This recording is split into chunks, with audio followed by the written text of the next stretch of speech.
Our other focus this morning, it's been 2 days since Greenpeace campaigner Priya Pillai was offloaded at the Delhi airport from a flight headed to London on the pretext of a lookout notice. This action by the Intelligence Bureau has the Ministry of Home Affairs seeing red. But the incident raises pertinent questions. Is this action by the government just the tip of the iceberg?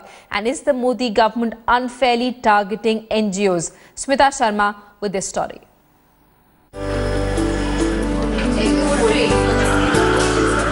Priya Pillai has been a campaigner for environmental issues with NGO Greenpeace for the last 4.5 years. She still fails to understand the reason behind being offloaded from a plane en route London. I've read from the media that there is a lookout notice in my name, but I have not been served a lookout notice. And the more importantly, why should there be a lookout notice against me? I'm not a criminal. I'm not a convict who's running away from the law of the land. Sources within the Intelligence Bureau suggest that a lookout notice was issued for Pillai on the 9th of January on grounds of national interest. But the Home Ministry is seeing red. Sources have told Headlines today that the MHA sees this as a questionable move.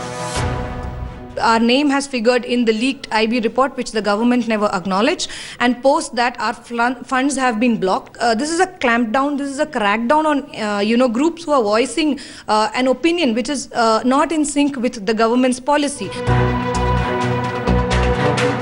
Greenpeace is not the only NGO facing unexplained government action. Government has also clamped down on 4 American NGOs working in the same field: Awaaz, Bank Information Center, Sierra Club and 350.org.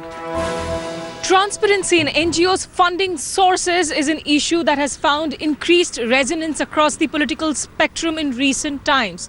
But apprehensions exist that in its garb, a lot of the action taken might just be politically motivated.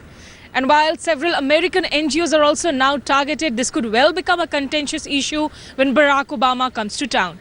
In New Delhi, this is Smita Sharma for Headlines Today.